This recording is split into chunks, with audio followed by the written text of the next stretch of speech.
주님의 은총이 여러분과 함께 하기를 기원합니다. 오늘 본문은 고린도 교회가 시행했던 성찬과 관련해서 권면하는 말씀입니다. 23절에 보면은 첫 번째 성찬은 주 예수께서 잡히시던 밤에 열렸습니다. 십자가의 죽음을 코앞에 두고 제자들과 마지막 만찬을 나누시죠. 빵을 가지고 떼어주시면서 이 빵은 너희를 위하는 내 몸이니 이 빵을 먹을 때마다 나를 기억하라. 또 이 잔은 내 피요, 이 피로써 새 언약을 세우니 이것을 마실 때마다 나를 기억하라. 그리고서 26절에 예수님께서는 사도 바울은 이 성찬이 주는 의미를 이렇게 설명하죠. 그러므로 여러분이 이 빵을 먹고 이 잔을 마실 때마다 주님의 죽으심을 그가 다시 오실 때까지 선포하는 것입니다. 우리는 여기서 성찬이 주는 여러 의미 가운데 특히 고린도 교회와 관련해서는 교회 공동체에 주는 의미를 좀 짚어보는 것이 유익하리라 봅니다. 공동체에게 주는 의미를 두 가지로 볼 수 있는데, 첫 번째는 성찬을 통해서 나 개인만 주님과 하나가 되는 것이 아니라 신자인 우리가 공동체로서 주님과 하나 된다는 사실을 우리가 기억해야 할 것입니다. 나와 주님과의 관계를 우리는 신앙의 전부로 여기기가 쉽습니다. 개인화된 신앙이 유익한 점도 있지만 그러나 그것은 온전한 신앙이라고 볼 수는 없죠. 신앙은 곧 공동체적인 신앙이어야 하고 공적인 신앙으로까지 나아가야 하는 것입니다. 왜냐하면 주님께서 우리를 그렇게 부르셨기 때문이죠. 우리는 우리라는 이름으로 주님과 한 몸을 이루는 것입니다. 그래서 주님은 머리고 우리는 전체 한 몸의 각 부분이라 주님과 하나 된 공동체라는 사실이 이 성찬을 통해서 주는 의미이고, 두 번째 의미는 우리와 주님과의 관계는 공동체로서 몸과 지체라 그랬으니까 자연히 그 몸인 서로는 신자들 간에 그리스도 안에서 서로의 관계를 확인하라라는 의미가 있습니다. 그러니까 성찬이 바로 그런 것이죠. 같은 떡을 먹고 같은 잔을 마시는 것 자체가 그리스도 안에서 우리가 한 몸이라는 것, 하나라는 사실을 증명하는 것이고 실감하는 현장이라는 것입니다. 그래서 성찬에 참여할 때 그리스도와 한 몸을 이룬 존재가 바로 우리라는 사실을 실감하는 것이죠. 또 성찬을 행할 때마다 나는 나 혼자로서 신앙생활 잘하면 되지라는 것에 머물러서는 안 되고 우리로서 존재해야 된다. 이 사실을 늘 기억하는 것입니다. 그렇게 함으로써 우리가 주님을 기념하는 거예요. 또 우리가 여러분 서로 간에 우리는 하나다라고 하는 이 사실, 그리고 그 인식을 새롭게 하는 것이 또한 성찬을 통해서 주님을 기억하고 잊지 않는 것이라 볼 수 있습니다. 그런데 사도 바울이 고린도전서를 성도들에게 당시에 보낼 때에는 이 고린도 교회 교인들이 이 성찬에 참여하면서도 이 성찬의 의미를 모른다거나 아니면 알면서도 올바르지 않은 태도로 대하는 문제가 있었다라는 거예요. 고린도 교인들이 가졌던 이 성만찬은 그야말로 예수님이 제정하신 성찬의 의미를 정반대로 시행을 했습니다. 그러니까 한마디로 그리스도의 몸으로서 우리라는 공동체를 깨는 현장이 이 성찬의 현장이었어요. 그러니 얼마나 이게 끔찍한 죄입니까? 성찬의 자리가 분열의 현장이었고 곧 그 당시에는 부유층과 빈곤층이 서로를 차별하는 것을 여실히 드러내는 현장이 이 성찬의 자리, 그 현장에서 드러났던 것입니다. 당시는 지금처럼 예배당에 모여서 예배를 드리지 못했죠. 모두가 다 가정에서, 말하자면 가정교회로 모였습니다. 보통 상류층의 집이 큰 교인의 집에서 모였겠죠. 그리고 모이면 함께 식사를 합니다. 식사를 하면서 도중에 이 먹던 빵과 포도주를 이제 구별하여 그것을 서로 나누고 성만찬 의식을 진행했습니다. 그런데 여유가 있어서 먼저 모인 부자들은 일을 마치고 늦게 오는 가난한 사람들을 기다리지 않는 거예요. 그냥 자기들끼리 먹는 겁니다. 그리고 자기들끼리 배불리 먹고 또 술에 거하게 취해 있는 거죠. 음식을 남겨두지도 않아요. 그러니 나중에 오는 사람들은 먹을 게 없는 거죠. 배고픈 거예요. 더군다나 당시의 문화는 사회 계층이 있잖아요. 그러니까 아마 그 사이에도 어떤 사람은 여기, 어떤 사람은 저기, 계층에 따라서 먹는 장소도 달리했을지도 모릅니다. 이 얼마나 위선적입니까? 얼마나 끔찍한 죄예요. 이런 식의 차별 행위가 있었고 그런 행위를 아무렇지도 않게 늘 해왔던 방식으로 그게 전통이거니 하고서 그렇게 따랐던 겁니다. 그런 사고방식을 두고서 사도 바울께서 책망하고 있는 거예요. 예수님께서 가르치신 성찬의 의미가 무엇인가? 곧 모두가 주님의 한 몸이라는 사실인데 그들의 성찬은 그 사실을 부정하고 있었던 거예요. 또 성찬을 제정하신 예수님을 그런 점에서 모욕하고 있는 것이고 또 성찬을 통해서 주시는 공동체의 유익을 얻는 것이 아니라 그 행위를 통해서 서로의 진노의 죄만 쌓을 뿐이었어요. 그래서 오늘 본문에서 뭐라 그럽니까? 30절에 이 때문에 여러분 가운데 몸이 약한 사람과 병든 사람이 많고 죽은 사람도 적지 않았다. 하나님의 진노가 그들에게 임했다라는 것을 말씀하고 있습니다. 얼마나 이것이 주님을 모욕하는 것이요 공동체에게 해가 되는 것인가. 사도 바울은 그것을 칭찬할 수 없다. 그 말은 심하게 책망한다라는 말을 그렇게 완곡하게 표현한 것입니다. 아무튼 이러한 모습들이 고린도 교회에 성찬의 자리에 있었기 때문에 27절에 사도 바울이 말씀하고 있죠. 그러므로 누구든지 합당하지 않게 주님의 빵을 먹거나 주님의 잔을 마시는 사람은 주님의 몸과 피를 범하는 죄를 짓는 것입니다. 경로해서 그들을 책망합니다. 그렇다면 고린도 교인들은 아니 오늘 우리는 어떻게 성찬에 참여하는 것이 하나님의 최후의 심판을 앞둔 신자로서 이게 책임 있는 행동인가? 어떤 마음과 태도로 성찬에 참여해야 되는가? 두 가지를 우리가 주목할 필요가 있어요. 첫 번째는 28절입니다. 28절에 이렇게 말씀하죠. 그러니 각 사람은 자기를 살펴야 합니다. 그런 다음에 그 빵을 먹고 그 잔을 마셔야 합니다. 우리는 성찬에 참여해서 빵을 먹고 잔을 마실 때마다 뭘 해야 됩니까? 늘 자신을 살펴야 한다는 것이죠. 이 말은 달리 말하면 그 현장에서 자신을 살피는 것도 있어야 되고 그리고 그 성찬에 참여하기 전에 일상 속에서 그리스도인으로서 자신을 늘 살피는 것이 중요하다는 것이죠. 주님의 제자로서 그리스도인다운 삶을 우리가 살아내려고 그렇게 사는 것이 중요하다는 것이죠.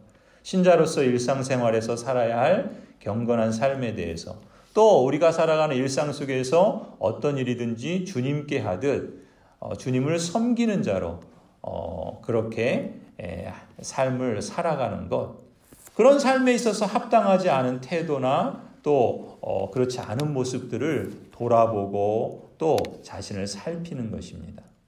만일 그러한 모습이 내 안에서 죄로서 발견된다면 성찬에 참여해서 빵과 포도주를 받기 전에 자신의 죄를 하나님 앞에 진실되게 자복하고 회개하고 그 성찬에 참여함으로써 그 성찬에 이제 나간 후에 자신의 일상적인 삶을 그렇게 성찬의 의미에 합당하게 또 하나님이 주신 은혜의 그리스도인다운 삶을 살아가고자 또 힘쓰고 순종하면서 주와 동행하는 것이겠죠. 또한 하나님 앞에서 하지 말아야 할 것을 범한 것이 있다면 그것을 구체적으로 하나님 앞에 회개하고 반대로 그리스도인으로서 마땅히 해야 하는데 하지 않은 불순종이 있다면 그건 역시도 자복하면서 그것을 회개하고 돌이키며 또 온전한 삶, 또 합당한 삶을 또 실천해 나가고자 힘써야 할 줄로 믿습니다. 사실 자신을 살핀다라는 말은 이런 의미는 아니에요. 우리가 다 윤리적으로 또 신앙적으로 결점이 없이 완전한 삶을 산 후에나 비로소 성찬에 참여할 수 있다. 만일 그렇다면 어느 누구도 성찬에 참여할 수 없습니다. 그럴 수 있는 사람은 없거든요. 우리는 여전히 실제적으로는 하나님 앞에 죄인입니다. 그 말은 하나님이 법적으로 너는 의인이다. 예수 그리스도의 모든 의를 우리에게 전가시켜 주셔서 우리를 의인으로 받아주신 거예요. 그러나 여전히 우리는 이 땅에서 죄를 범하잖아요. 그런 점에서 보면은 늘 우리는 죄인된 의식을 갖고 사는 겁니다. 근데 그 죄인된 의식이라는 것은 내가 심판받으면 어떻게 하지 않은 두려움이 아니라 하나님이 내게 주신 그런 놀라우신 은혜와 구속의 은총을 받은 사람인데 내가 그렇게 책임있게 합당하게 살아야 되는데 그렇지 못한 것에 대한 죄송함과 송구함이죠. 그래서 하나님이 기뻐하시는 삶을 살고자 하는 적극적인 열망으로서의 그런 소망을 갖는 죄인입니다. 그러니 이제 자신의 그런 연약함을 하나님 앞에 그대로 인정하면서 신앙적으로나 윤리적으로 온전한 삶을 살기 위해서 하나님을 의지해서 그렇게 기쁨 가운데 감사함 가운데 살아가는 것이 이러한 죄인된 의인으로서의 삶의 자세 아니겠습니까? 그것이 바로 이 자기를 살핀다라고 하는 첫 번째 중요한 정신이라고 볼 수 있습니다. 오히려 내 자신의 말이나 마음이나 또 행위에 대해서 성찰하고 진지한 반성을 하고 죄를 깨닫거든 그것을 돌이키고 또 내 몸으로 회개하는 것을 잊지 않고 하나님이 기뻐하시는 삶을 그 뜻을 추구하고 실천해 나가는 것, 그것을 새롭게 하는 자리가 바로 이 성찬이고, 내가 연약하기 때문에 이 성찬에 참여함으로써 그리스도의 은혜가 이제 나를 새롭게 해서 하나님의 백성으로서 이 땅 가운데 그 은혜에 걸맞는 감사의 응답으로 살아가도록 우리를 새롭게 하신다는 것이죠. 그것이 개인의 삶에 있어서뿐만 아니라 그것이 공동체적으로 함께 우리가 다 연약한 존재이지만 함께 그 길을 가십시다. 우리가 서로 격려하고 또 모이기를 권하고 또 사랑과 선행을 힘써 행하십시다. 그것이 성찬이 주는 복된 의미라고 말할 수 있겠죠. 두 번째로 사도 바울은 29절에 권면합니다. 몸을 분별함이 없이 먹고 마시는 사람은 자기에게 내릴 심판을 먹고 마시는 것입니다. 이 말은 주님의 죽으심에 대한 그 바른 이해 없이 속죄교리가 뭔지도 모르고 또 주님의 죽으심을 자신의 신앙 고백으로 받아들이지도 않고 또 주님의 몸에 우리가 함께 연결된 공동체라는 그런 인식도 없이 그저 어찌어찌해서 세례를 받았으니까 또 교회 나오는 교인이니까 뭐 성찬식 하니까 참여하고 또 그냥 주니까 받아 먹고 이런 식의 안일한 사고방식이나 그런 태도는 오히려 자기에게 내릴 심판을 먹고 마시는 것이라 그렇게 말씀합니다. 그런 점에서 또 이 고린도 교회는 이런 점이 있었죠.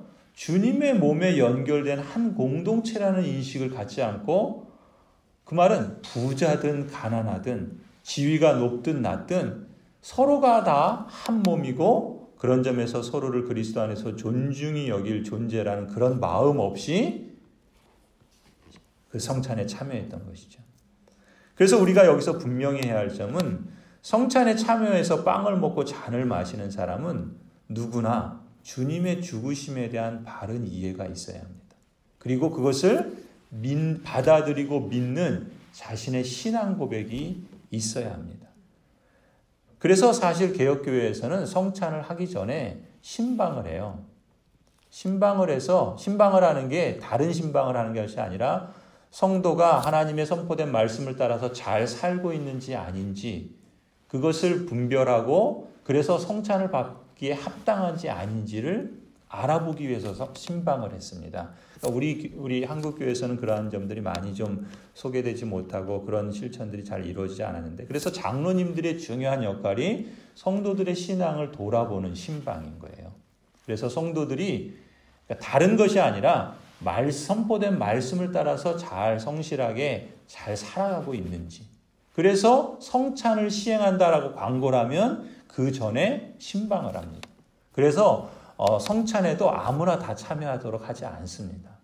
성찬에는 언약 백성의 공동체에 속한 사람만 참여하게 하고 외부에서 참여하는 방문객이나 세례를 받은 다른 교회 신자들도 당회에서 허락하지 않으면 개혁교회에서는 성찬에 참여하지 못하도록 하는 것이 개혁교회 전통이에요.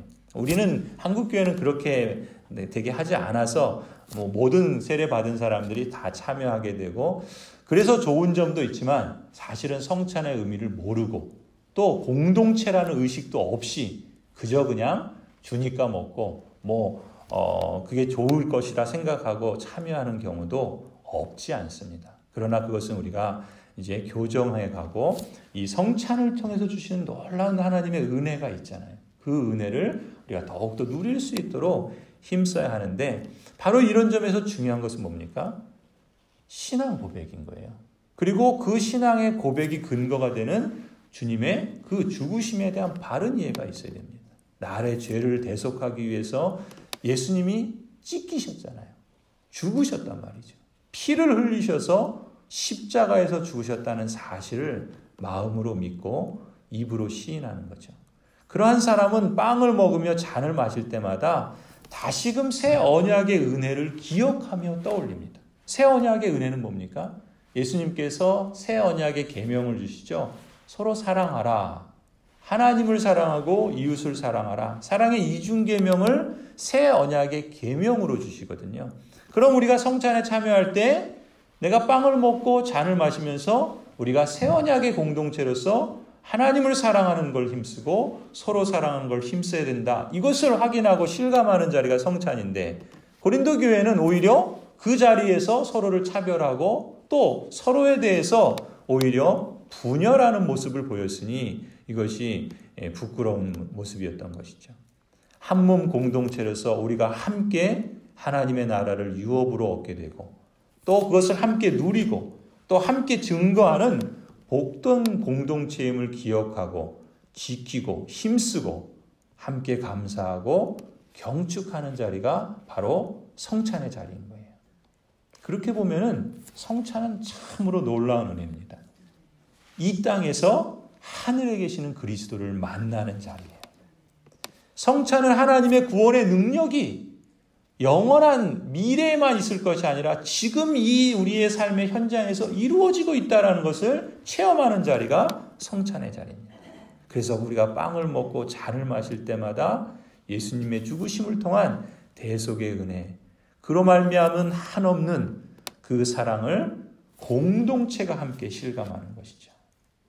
이 성찬이 그리스도의 사랑을 맛보고 체험하는 현장이 되도록 우리가 힘써야 되겠습니다.